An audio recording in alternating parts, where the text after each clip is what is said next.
Okay, I'm going to try to talk a little softly because the last video came out a little bit loud, but pause when you need to if you need to see this stuff in slow motion. So what we want to kind of cover right now are a couple of different techniques to finding zeros, roots, solutions, intercepts. We understand that those four terms are synonymous, and finding those things mean that we are looking for where this function crosses the x-axis.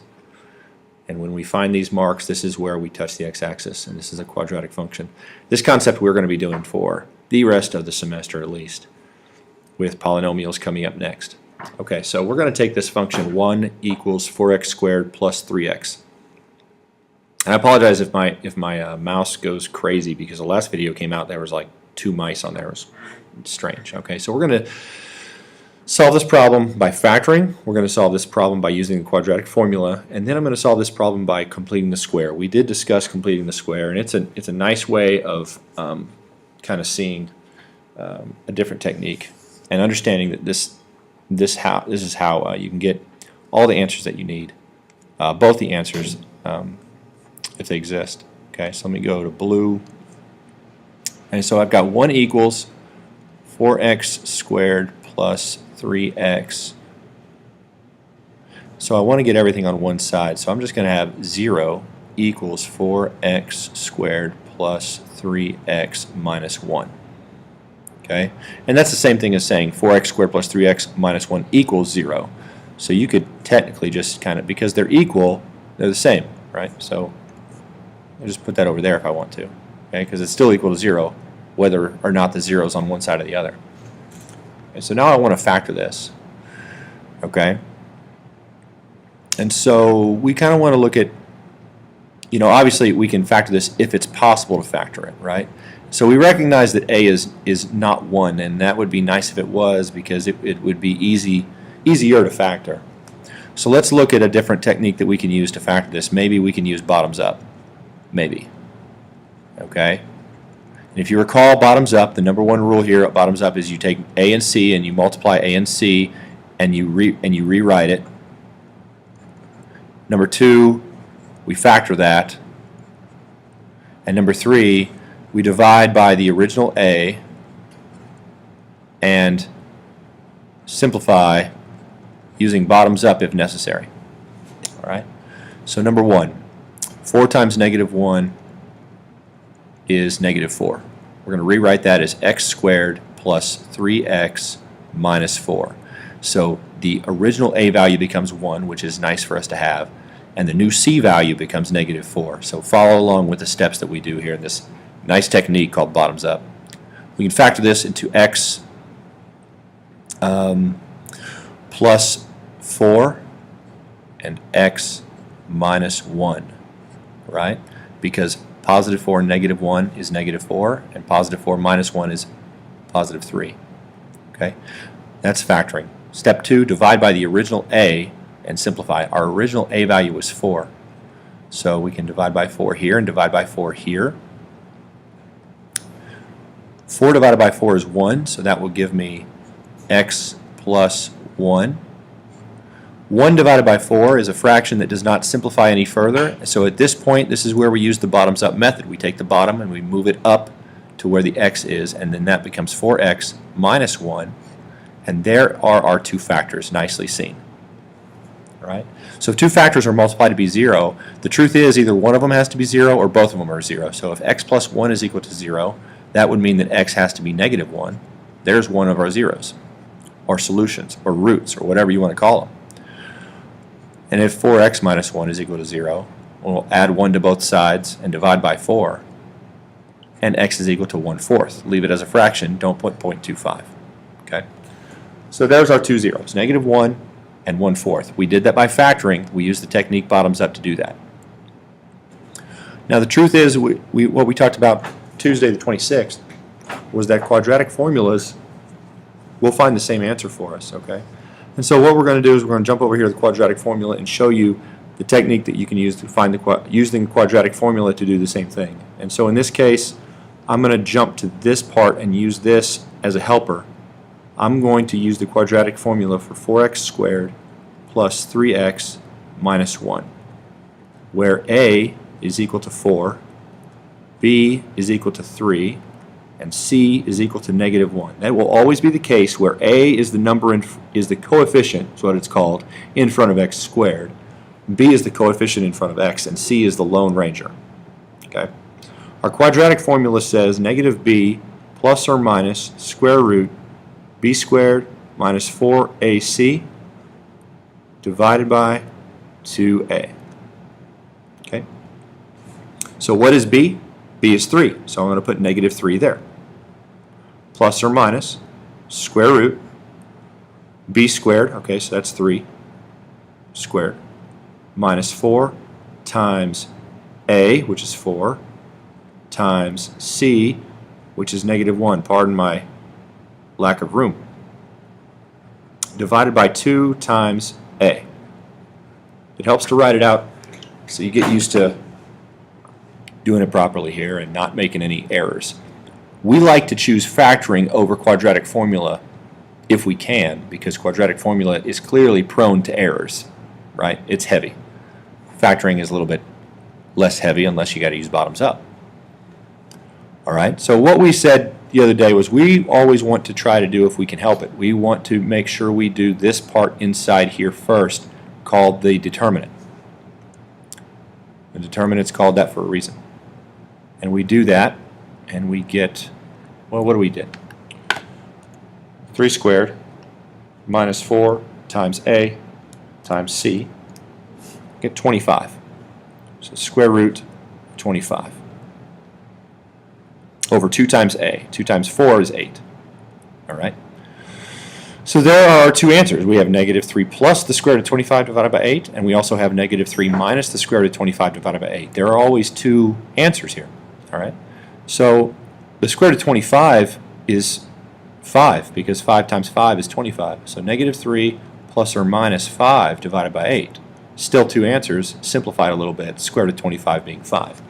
So my two answers will be x is equal to negative 3 plus 5 divided by 8, and x is equal to negative 3 minus 5 divided by 8.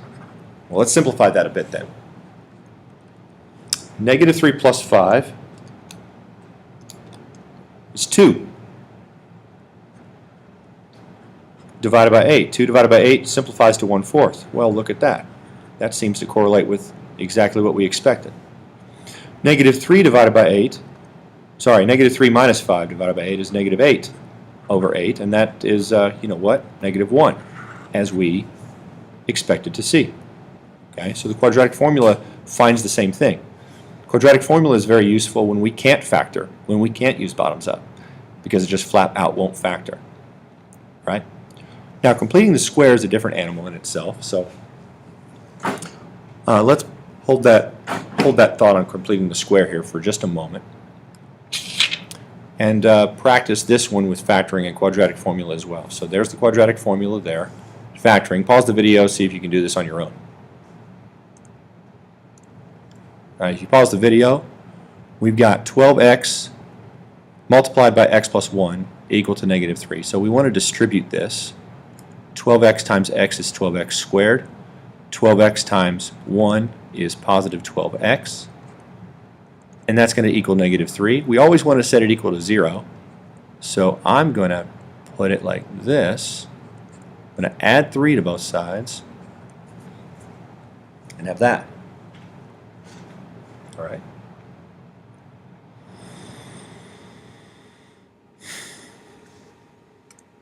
Now you know over here when I use the quadratic formula, my a value will be what? It'll be 12. My b value is going to be 12. And my c value is going to be 3. Well, what's interesting about these guys is that 3 is factorable. Or the 3, you can factor a 3 out because 12, 12, and 3 are all divisible by 3. So if I factored a 3 out, I'd be left with 4x squared plus 4x plus 1 equals 0. And if I divided this side by 3, this would go away. So if I divide this side by 3, I would have to divide by this side by 3. And this side divided by 3, the 3's cancel out. And you're left with 4x squared plus 4x plus 1.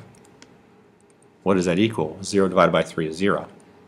All right, so now we've got it a little bit further simplified to what we have here, and it appears because a is 4 and not 1 that we're going to have to use the bottoms-up method again to factor.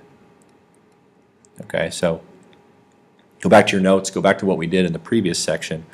Recognize that to factor this we need to multiply a and c 4 times 1 and rewrite this. X squared plus 4x plus what? 1 times 4 is 4. Okay? I'll not put the minus or equals 0 there right now. We want to factor this. Looks like 2 times 2 is 4 and 2 plus 2 is 4. Interesting. Okay, so we're going to divide by the original a value, which was 4.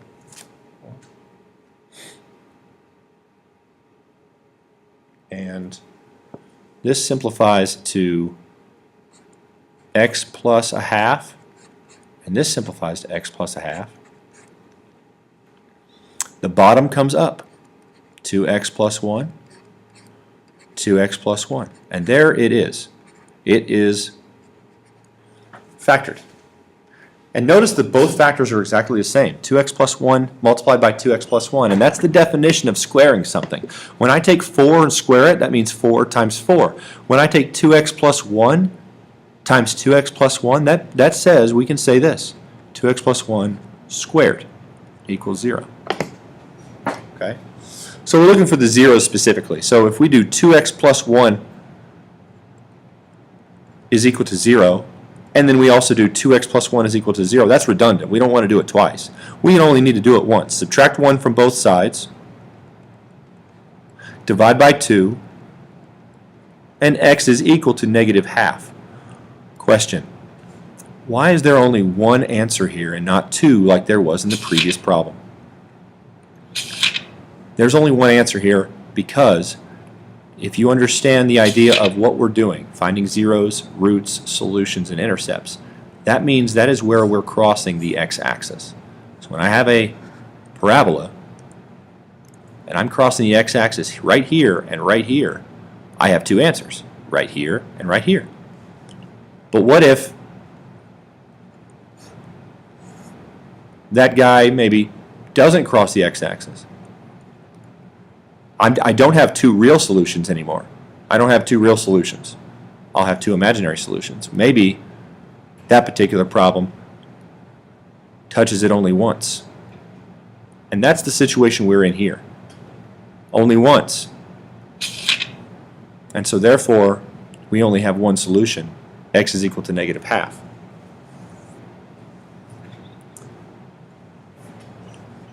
Let's look at quadratic formula for this problem now.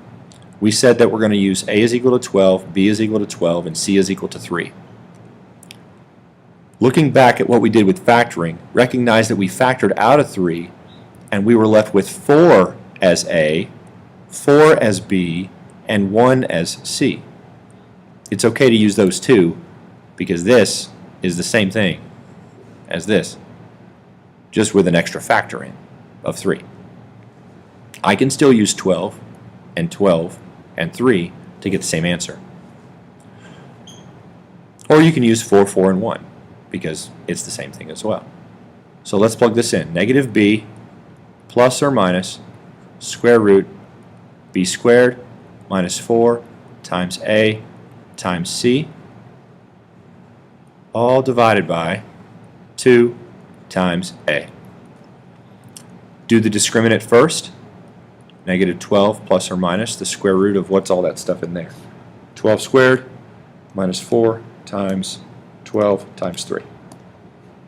0. Okay. All divided by 2 times a. That's 24. So that's a big deal right there. What's the square root of 0? It's 0. So you can simplify this to simply negative 12 divided by 24. Because we're not adding or subtracting anything. It's nothing. Add 0, subtract 0, you're still left with negative 12. So we only have one answer here, as we expected to have. Negative 12 over 24 is negative half. Exactly as we expected to get from what we did in the factoring problem over here. Check out the second video for practice on completing the squares with these problems.